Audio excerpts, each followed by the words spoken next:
শ্রমিকদের বকেয়া পাওনা পরিশোধের লক্ষ্যে বিভাগীয় শ্রম পরিচালক মোহাম্মদ মিজানুর রহমানের অপসারণের দাবিতে বিক্ষোভ করে খুলনা যশোর আঞ্চলিক কারখানা কমিটির নেতাকর্মীরা। আজ ৮ অক্টোবর সকাল 10টা থেকে বিকেল 4টা পর্যন্ত শ্রমিকরা খুলনায় শ্রম দপ্তর বিভাগীয় পরিচালকের কার্যালয় ঘেরাও করে রাখে। এতে কার্যালয়ের মধ্যে কর্মকর্তা কর্মচারীরা আটকা পড়েন। দাবি না মানা পর্যন্ত কর্মসূচি চালিয়ে যাওয়ার ঘোষণা দেন তারা।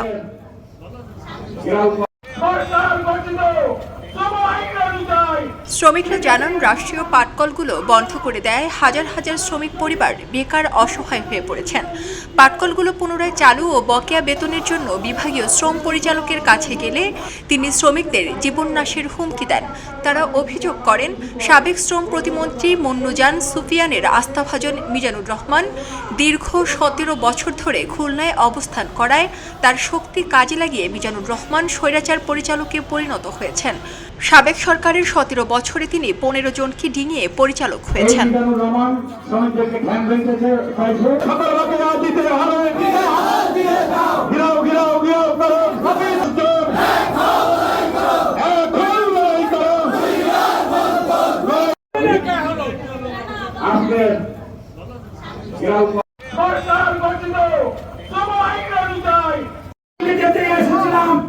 আমরা শ্রমিক, সাধারণ শ্রমিক, সেই চাঁদা মিলগুলো লিজ দিয়ে 12 কোটি টাকা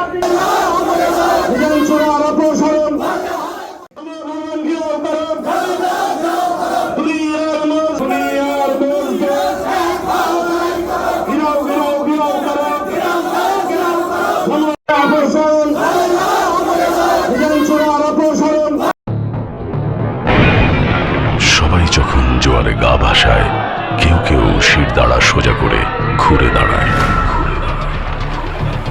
সময় যেখানে প্রতিনিয়ত হার মেনে নিতে শেখায়, কেউ কেউ চ্যালেঞ্জ ছুড়ে দেয়।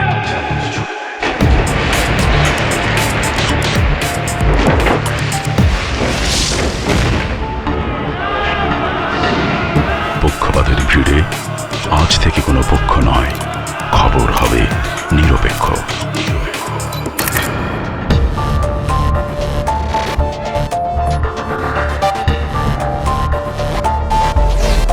বানোয়াট তথ্যবাদ, খবর হবে নিখাত।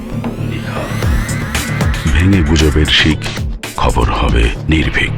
এলো মুক্ত চিন্তার স্বাধীন দৈনিক খবরের কাগজ। এখন খবর হবে নিখাত, নির্ভীক, নিরপেক্ষ।